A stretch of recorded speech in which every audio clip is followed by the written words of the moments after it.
Una visita a la antigua abadía. La distancia entre el colegio y las casas no era excesiva, mas para llegar a ellas era necesario atravesar un descampado cubierto de zarzas, matorrales y agujeros embarrados, azotado con violencia por el viento. Para protegerme del frío tuve que subir las solapas del chaquetón. Pronto pude darme cuenta de que el grupo de casas era mayor de lo que había supuesto. Se trataba de un pueblo más que de un barrio, o mejor todavía. Allí estaba el origen de la cual Stony, el lugar donde los secretos de sus primeros habitantes habían muerto con estos. O al menos eso creía. Luego de un titubeo, seguí avanzando por la primera calle que vi surgir ante mí. El viento hacía chocar de forma tan continua y con tanta estridencia las puertas de las casas y las ventanas, ya sin cristales, que sentí como mi ánimo se encogía. No era miedo a lo desconocido, sino un temeroso respeto a la ausencia de vida en un lugar construido para la convivencia. Las casas eran como un esqueleto descarnado de lo que habían sido décadas atrás. Carcasas huecas. Una prueba evidente de la finitud de las cosas. Eran lo que menos armonizaba con la profundidad de un colegio. Aparte del silbido del viento y de los golpes de puertas y ventanas, reinaba el silencio, hermanado con la oscuridad. Conforme me adentraba en el dédalo de callejas flanqueadas por cadáveres de edificios, empecé a experimentar un agudo malestar. Nunca había tenido miedo de los lugares abandonados ni de los cementerios, pero aquellas calles y casas hacían notar la existencia de algo indefinible, relacionado con el mal. El profesor de historia había hablado de invocaciones y rituales ocultistas celebrados allí. Me tranquilicé diciéndome que quizá estaba excesivamente influida por sus palabras, pero, aún así, no pude menos que mirar con recelo en torno de mí. Estuve a punto de dar la vuelta y regresar, pero en el fondo de aquel lugar, muerto, me atraía y me impelía a no dejar nada sin recorrer. De esa manera, reafirmado mi deseo de seguir mi inspección, al poco de haber dejado atrás las cosas encontré un pequeño cementerio, cuyas tumbas se hallaban semiocultas bajo la vegetación que con el paso del tiempo había ido creciendo con ellas, formando una maraña vegetal que nadie se había tomado la molestia de podar. La llama de mi encendedor, al que recurrí por curiosidad, me permitió ver que la herrumbre había corroído las cruces, que los nombres de las lápidas eran ilegibles y que el moho se había adueñado de las escasas tumbas en las cuales la vegetación no había llegado a crecer, lo cual hacía que en ellas se pudieran leer menos los nombres y las fechas de quienes yacían allí. Ahora eran un puñado de tumbas anónimas, un lugar de culto al olvido. Me pregunté, ¿por qué las hierbas habían crecido más en unas sepulturas que en otras? Y la única respuesta que se me ocurrió fue que un escritor romántico habría encontrado en esto una fuente de inspiración para un bello relato. Todo era tan antiguo y estaba tan descuidado que daba la impresión de que no había nadie inhumado en aquel cementerio, de que las lápidas, las cruces y la tierra no ocultaban nada debajo de ellas. Al alzar la vista, divisé a lo lejos otra masa más negra que la oscuridad de la noche. Eso hizo surgir en mí el recuerdo de lo que había dicho por la mañana el profesor de historia, a propósito de una abadía, y al mismo tiempo el de las palabras del extraño individuo por la estación. Bienvenida a la tierra del abad negro. Probablemente se había referido al abad de la misma abadía, pero ¿por qué había dicho del abad negro al hablar de la ciudad? ¿Y por qué lo había expresado en presente como si aquellas tierras siguieran perteneciendo a un abad que, como todos los habitantes del antiguo Stony, debía llevar muchas décadas muerto? Las preguntas se sucedían unas a otras, igual que las ondas que provoca una piedra al ser lanzada a las aguas de un estanque. Ese doble recuerdo y las preguntas me incitaron a seguir adelante, camino de la abadía. Ya no pensaba en que se estaba haciendo demasiado tarde y que al día siguiente debía levantarme temprano para impartir mis primeras clases, sino en la abadía y en el abad, en lo que ambos habían representado en el pasado de Stone. Rituales, invocaciones malignas. La noche no ayudaba a que pudiera ver con nitidez las cosas, incluso daba la impresión de que las nubes se habían hecho más negras desde que había llegado allí, y el viento era tan frío que las solapas subidas de mi chaqueta apenas servían de protección. El paisaje que mediaba entre las últimas casas y la abadía no variaba del que acababa de dejar atrás. Había tantos matorrales y zarzas como en los agrestes páramos de Devonshire, y resultaba asimismo tan poco acogedor como ellos. Las preguntas se iban acumulando en mi mente. ¿Por qué el hombre de la Biblia había llamado negro al abad? ¿Era en la abadía donde la antigua población de Stony celebraba sus invocaciones y rituales? Dado que, según el profesor, la vida de la ciudad se centraba en ella. Todo eso me parecía fascinante, pues siempre me habían atraído las leyendas, fueran celtas o no, y en estos momentos, caminando sola en medio de la noche cerrada, la abadía despertaba en mí más oscuridad. No solo intelectual,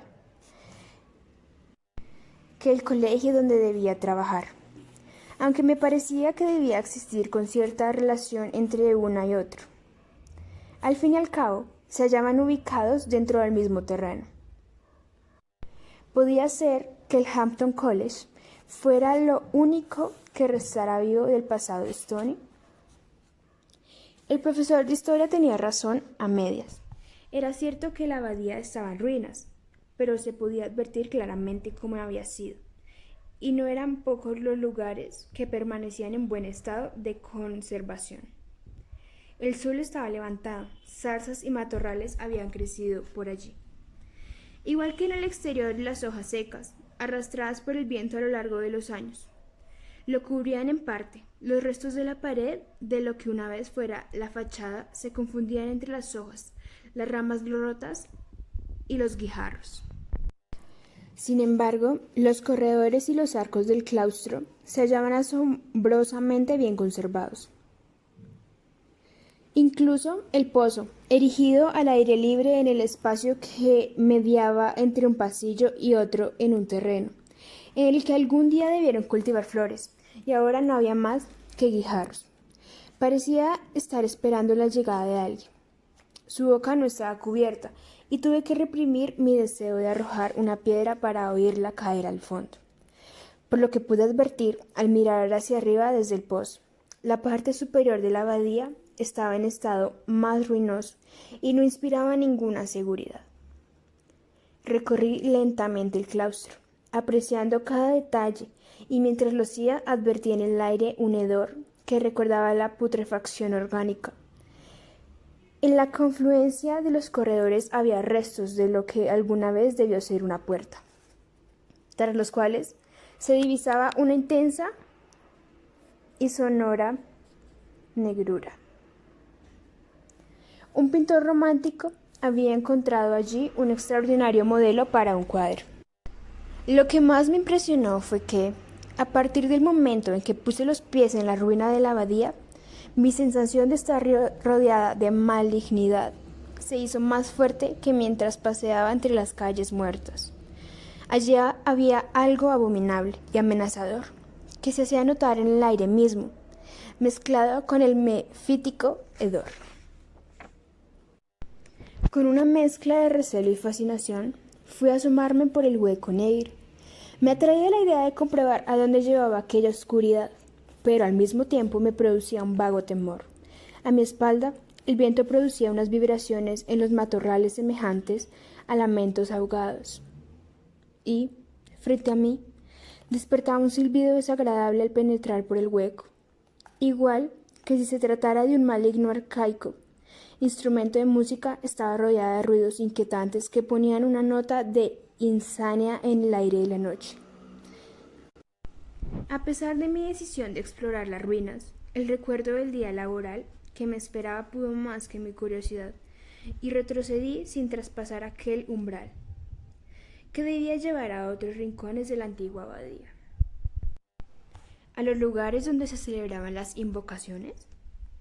Creí percibir algo más junto con el sonido del viento. Algo parecía a unas voces, o más bien a unos susurros. Aquello me dejó paralizada y fui incapaz de dar ni un solo paso. Notaba el cuerpo pesado, como si alguien me hubiera agarrado por las piernas desde la tierra en que se hallaba erigida la abadía y tirara de ellas hacia mí. Mi pulso se aceleró. Presté atención para comprobar si volvía a oír los susurros, pero no oí nada más que los diferentes tonos de silbidos del viento. Mientras regresaba a buen paso, me pregunté dónde estaría enterrado el abad que el individuo de la estación había llamado negro. Su cuerpo podía estar en una de las sepulturas del cementerio, con inscripciones ilegables, pero también dentro del propio terreno de la abadía, de acuerdo con las antiguas costumbres, quizá en un agujero fuera del recinto, detrás del oscuro hueco por el que finalmente no me había atrevido a entrar. Fue una de las cosas que decidí preguntarle al profesor de historia en cuanto volviera a verlo. Al dirigirme hacia el cementerio y la abadía, no había experimentado tanta desazón como en el camino de regreso. El claustro se me antojaba más fantasmal, los arcos, los corredores desiertos y el pozo más inquietante, la explanada más vasta e inhóspita, el hedor más intenso. Cuando por fin llegué al cementerio, tuve la sensación de haber dejado detrás un escenario maligno, como si los ecos de las viejas ceremonias siguieran resonando en él, adheridos a los sombríos corredores del claustro. También el campo santo y las casas y las calles abandonadas me parecieron más aterradoras que antes. Quizá porque el cielo amenazaba con el estallido de una tormenta. Por eso respiré aliviada al verme de nuevo al lado del colegio. La bombilla del porche había vuelto a fundirse y el edificio se encontraba en poder de la oscuridad. Las primeras gotas de lluvia cayeron en el momento en que me disponía a atravesar la solitaria carretera y eran casi tan gruesas como puños. Antes de que hubiera podido llegar al otro lado, un relámpago abrió una brecha de luz violácea en la densa cortina de nubes. Y poco después sonó el primer trueno. Salvé corriendo la pequeña distancia que me separaba de mi casa, mas eso no me impidió que la tormenta me dejara empapada. Mientras me cambiaba de ropa para acostarme, me pregunté si mi prisa por llegar cuanto antes a la casa se había debido a la tormenta o era fruto de mi deseo de alejarme lo más rápidamente posible de los lugares que había recorrido. No obstante, me alegraba de haber efectuado aquella breve expedición, y me dije que no sería la última vez que iría a visitar la abadía. A pesar de la excitación que mi paseo nocturno me había dejado como pozo, logré quedarme dormida. Tuve una espantosa pesadilla, en la que me veía a mí misma traspasando el negro agujero de la puerta del claustro. Al otro encontraba un mundo de oscuridad, vagamente iluminado por las llamas de 7 velas que permanecían encendidas, pese al fuerte viento, donde había una sepultura cerrada con una lápida mohosa, igual que las del cementerio abandonado. Yo no podía apartar la vista de la lápida, como si hubiera algo en ella que ejerciera sobre mí una atracción hipnótica, y la piedra comenzaba a desplazarse lentamente, permitiéndome ver poco a poco otro espacio negro. Al fondo de la tumba reposaba un féretro con la madera carcomida y cubierto de tierra, y telarañas, cuya tapa también empezó a abrirse despacio. No llegaba a hacerlo del todo, y por la rendija que había quedado expuesta surgían varios escorpiones y gusanos. Desperté cubierta de sudor y con la boca seca, igual que si estuviera siendo víctima de una pesada digestión. Y me senté en la cama después de presionar el interruptor de la luz. Notaba el pulso tan acelerado como durante mi visita a la abadía. De momento no reconocí dónde me encontraba. pues todo lo que me rodeaba me parecía extraño, pero esa rareza solo duró los segundos que me llevó a recordar que estaba viviendo en otra casa, lejos de Londres. La tormenta estaba en plena ebullición. Los relámpagos iluminaban el dormitorio y los truenos se sucedían unos a otros, como si se tratara de eslabones de una misma cadena sonora. Tuve que levantarme y ponerme una bata para ir a beber agua y secarme el sudor. La bombilla de la cocina parpadeaba, por lo que la golpeé suavemente con un dedo hasta que dejó de hacerlo. Solo faltaría quedarme a oscuras, pensé. Después de secarme con una toalla en el cuarto de baño y de haber bebido, al salir de la cocina un relámpago me permitió divisar un rostro blanquecino al otro lado de la ventana del recibidor. Retrocedí, asustada, hasta alcanzar la pared y apagar la luz. Esperé a que otro relámpago no me confirmara lo que acababa de ver. No tuve que guardar mucho, pero esa vez no había nadie mirando a través de la ventana. Sin embargo, estaba segura de que acababa de ver un rostro pegado al cristal. Fui decidida hacia allí, porque sabía que de lo contrario iba a permanecer despierta el resto de la noche, y la abrí de golpe. Me pareció oír mezclados con el fragor de la lluvia unos pasos chapoteando por el jardín. El doble recuerdo de la abadía y de mi pesadilla hizo que sintiera miedo por un momento. «Debes saber que estoy armada», grité. Mentía, claro. Ni recibí respuesta ni volví a oír los chapoteos por el jardín. Quienquiera que fuese, el intruso se había marchado, a no ser que hubiera buscado dónde esconderse por la parte trasera de la casa. Debía comprobarlo si quería dormir el resto de la noche. Mis manos temblaron cuando cogí un paraguas y al posarse sobre la cerradura de la puerta de la casa, había pensado en coger también un cuchillo de la cocina para defenderme en el caso de ser atacada. Pero las armas blancas siempre me han inspirado repulsión. En el momento de abrir la puerta, la lluvia era tan intensa que me impedía incluso divisar la carretera. Y si al fin conseguí ver algo, fue gracias a la luz de los relámpagos. La tormenta me hizo desistir de salir a inspeccionar el jardín, dado que el paraguas era una protección insuficiente y el frío y la humedad de la noche podían hacerme caer enferma y obligarme a no asistir al colegio el primer día de clase. Si no hubiera estado tan tensa, me habría echado a reír al imaginar la expresión ofendida de Mr. Gregson. Si eso sucedía, no se puede confiar en los londinenses. Son débiles, habría dicho probablemente. Lo que hice fue cerrar la puerta, echar los dos pestillos y recorrer la casa para asegurarme de que todas las ventanas estaban bien cerradas, incluida la del desván. Al asomarme por la ventana de la estancia, que por la tarde había decidido dedicar a la música, me pareció ver en el jardín un bulto oscuro del tamaño de una persona. ¿Se trataba del intruso o podía ser una planta? En mi recuerdo no había en el jardín una planta grande.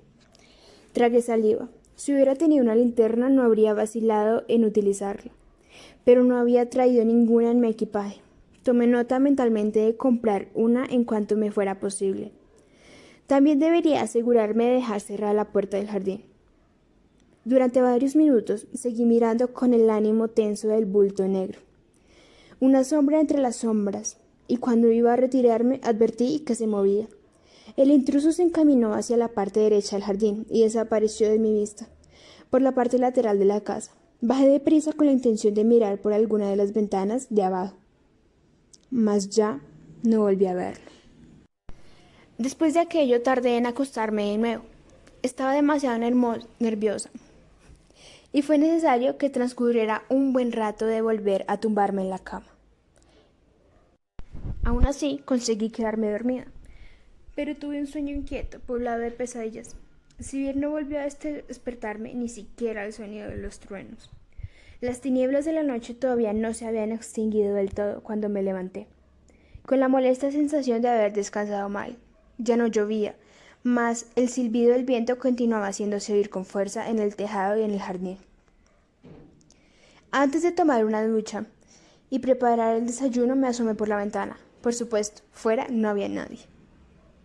Aquella mañana me costó más atravesar la carretera para llegar al colegio, porque el tráfico era más intenso que el día anterior. Los padres o las madres se ocupaban de llevar en automóvil a sus hijos al Hampton, e incluso algunos alumnos se servían de sus motocicletas. Aunque resultara molesto, eso daba más vida al solitario paraje. Yo no tenía mi primer grupo a las 8:30. Estaba tan cansada que tuve que hacer un notable esfuerzo para mantenerme atenta. La clase consistió en una especie de presentación mutua. Fui pasando lista con el objeto de conocer a los alumnos de aquel grupo, que eran los de menor edad. Y a continuación les expuse mi plan de trabajo para el trimestre, que había pensado centrar en la literatura de Arthur Conan Doyle y Robert Louis Stevenson, y los relatos de fantasmas de Charles Dickens y Wilkie Collins. Yo habría preferido trabajar sobre Montague Ross James, Walter de la Mare, Arthur Machen, Algernon Blackwood o Joseph Sheridan Le Fanu, pero consideré que hacerlo supondría un esfuerzo excesivo para sus años. Los alumnos me escucharon con atención, o al menos simular, pero no vi auténtico interés en sus expresiones, y todavía lo vi menos en mi segundo grupo, al cual atendía a última hora de la mañana, y cuyas edades oscilaban entre 14 y 16 años. Al poco rato de estar hablando con ellos, me di cuenta de que me miraban como si fuera un bicho raro, un miembro de una especie de vías de extinción. Les informé de que en los próximos días analizaríamos unas obras de Shakespeare y William Butler Yeats y Olaya de Stevenson. Solo detecté cierto brillo de entusiasmo en la mirada de dos de los alumnos, Camille y Geoffrey Fenton. Había retenido sus nombres y sus rostros a la hora de pasar lista. Camille era la mayor, y en contra de lo que me había dicho el profesor de historia, no parecía una alumna conflictiva, tenía 15 años. Lo comprobé en la lista de alumnos que me habían facilitado. Era morena, de ojos verdes, y había en ella una actitud reflexiva que denotaba casi una persona adulta.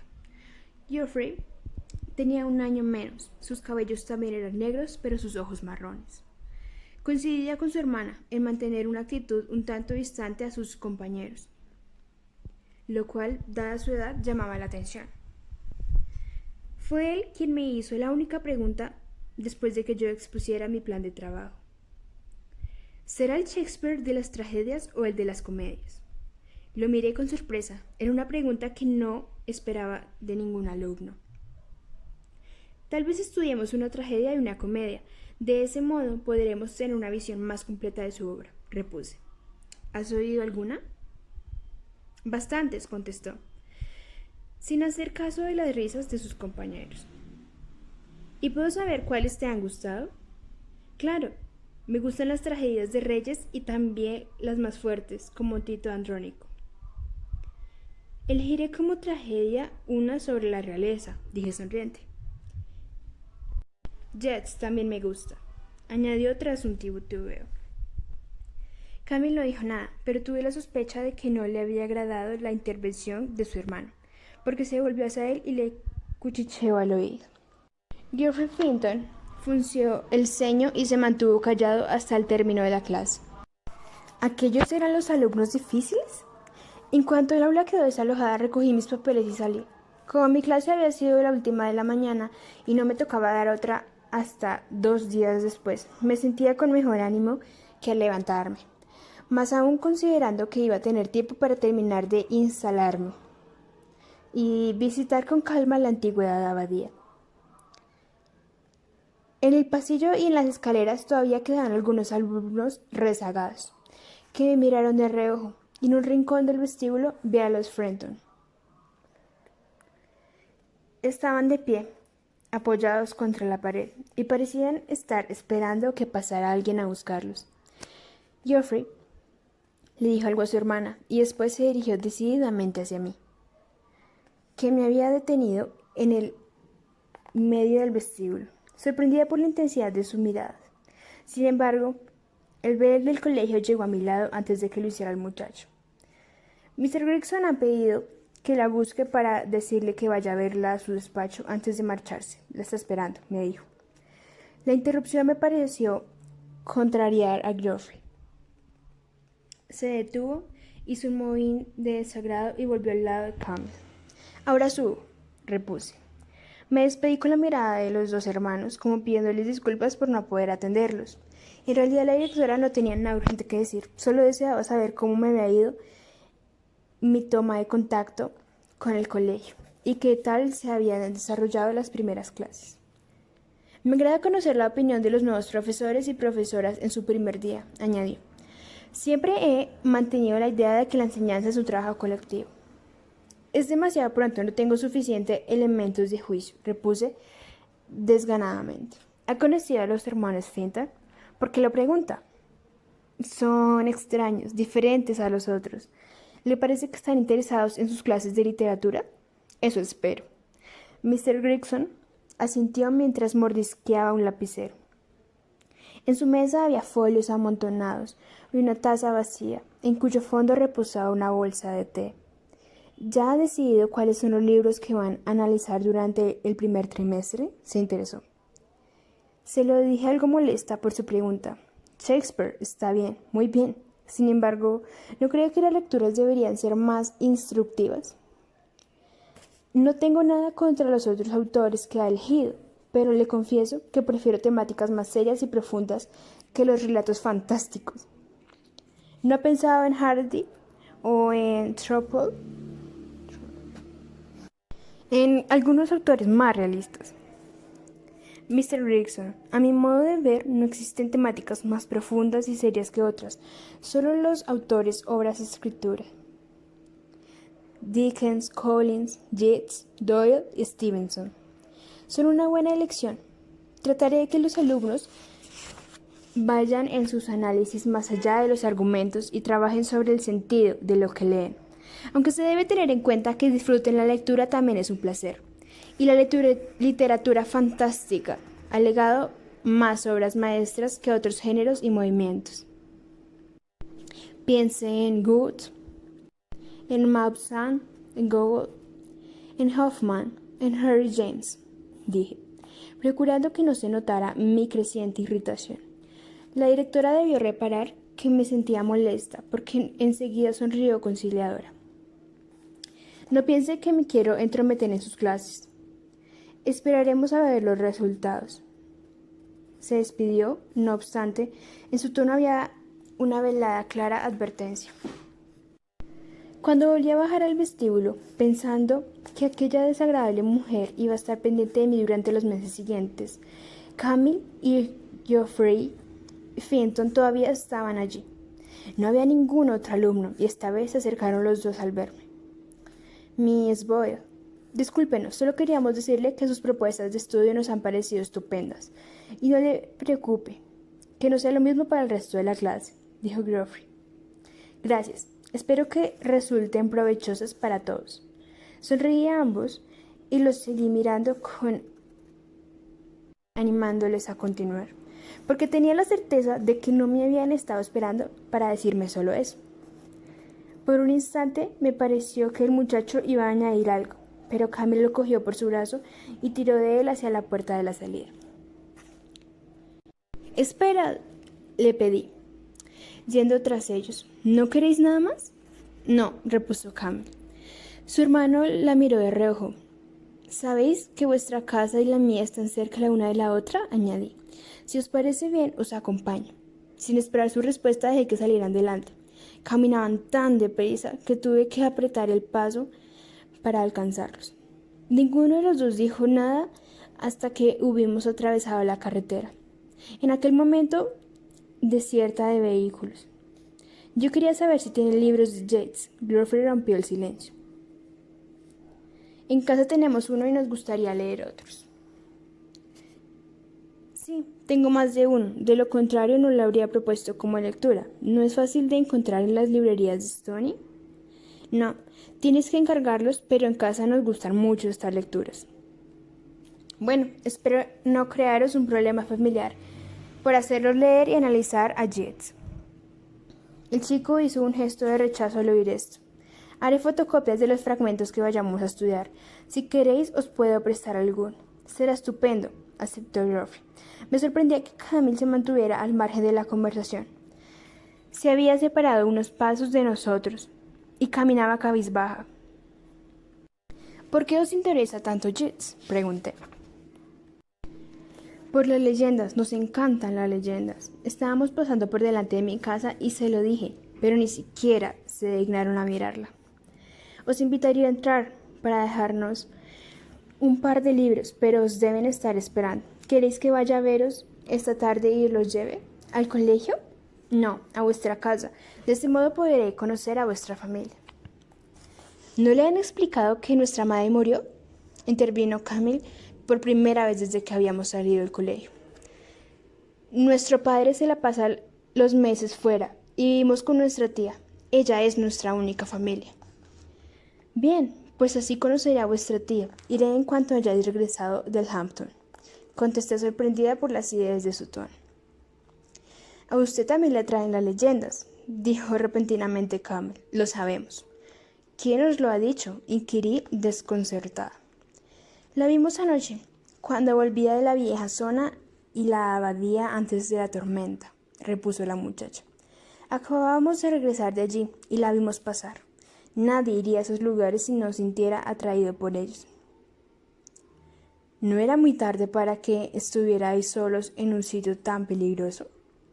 Intercambiaron una mirada de complicidad. ¿Cómo sabe que es peligroso? ¿Conoce la leyenda? ¿Conoce la profecía?, inquirió Camille. Espero que me la contéis. Esta tarde, cuando nos veamos, aceptó. Hablando así, habíamos llegado a su casa, y después de haberse despedido de mí, entraron en el jardín a través de una puerta de verjas, las cuales, por lo que pude advertir, se prolongaban rodeado de un edificio.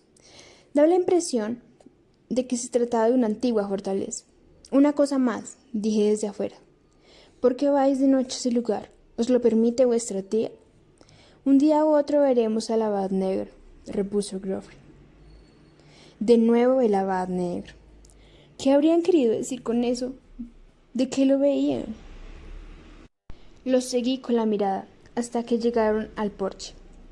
Me pareció ver que se movía la cortina blanca de una ventana abierta del primer piso, como si alguien nos hubiera estado espiando desde allí, pero probablemente habría sido a causa del viento.